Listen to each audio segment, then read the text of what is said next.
आज के इस खास एक्सप्लेनर में स्वागत है। आज का विषय सच में काफी हैरान करने वाला है। जरा एक ऐसी स्थिति के बारे में सोचिए जहां किसी राज्य में चुनाव होते हैं, नतीजे आते हैं और मौजूदा मुख्यमंत्री चुनाव हार जाती हैं। लेकिन तभी एक ऐसी स्टेटमेंट आती है जो सबको चौंका देती है। हारने के बावजूद कुर्सी छोड़ने से साफ इनकार। ये कोई आम पॉलिटिकल ड्रामा नहीं है, बल्कि ये एक बहुत ही बड़ा संवैधानिक टकराव है। चलिए सीधे इस मुद्दे की गहराई में उतरते हैं। 5 मई को पश्चिम बंगाल की मुख्यमंत्री ममता बनर्जी ने एक ऐसी बात कही जिसने सबका ध्यान खींच लिया। जब यह बिल्कुल क्लियर हो गया कि उनकी पार्टी बहुमत से दूर है, तो उन्होंने एक प्रेस कॉन्फ्रेंस में साफ कह दिया कि मुझे जबरदस्ती इस्तीफा देने के लिए कोई मजबूर नहीं कर सकता। ये एक ऐसा बयान है जिसने पूरे देश में एक नई बहस छिड़ दी है कि आखिर डेमोक्रेसी में जब नतीजे आपके खिलाफ हों तो आगे का रास्ता क्या होता है।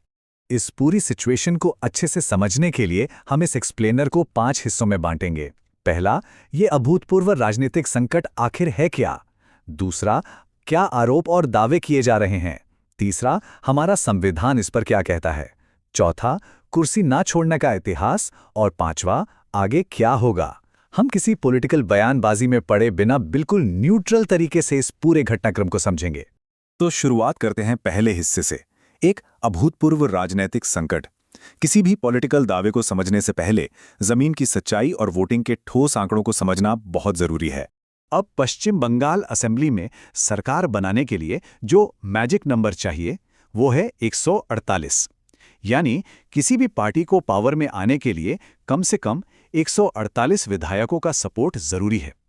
यह डेमोक्रेसी का वो बेसिक गणित है जिस पर पूरी व्यवस्था टिकी हुई है। लेकिन यहां सबसे इंटरेस्टिंग बात क्या है? चुनाव के नतीजे बिल्कुल स्पष्ट हैं। बीजेपी ने 207 सीटों के साथ एक काफी बड़ा बहुमत हासिल किया है, जो इस मैजिक नंबर से कहीं ज्यादा है। वहीं टीएमसी सिर्फ 80 सीटों पर सिमट गई है। ये सच में एक बहुत बड़ा गैप है जो पब्लिक के एक क्लियर मैंडेट को दिखाता है। लेकिन अगर नंबर्स इतने साफ हैं तो फिर आखिर ये पूरा विवाद किस बात का है? तो यहीं से हम आते हैं अपने दूसरे हिस्से पर, आरोप और दावे। किसी भी चुनाव परिणाम को जब चैलेंज किया जाता है तो उसके पीछे क्या वजह बताई जा रही है, ये जानना बहुत इंपॉर्टेंट है। दरअसल ममता बनर्जी का दावा है कि उन्होंने यह चुनाव पब्लिक सपोर्ट की कमी से नहीं बल्कि एक साजिश के चलते हारा है। उन्होंने इलेक्शन कमीशन पर बायस्ड होने और बीजेपी के साथ मिलकर काम करने का सीधा आरोप लगाया है।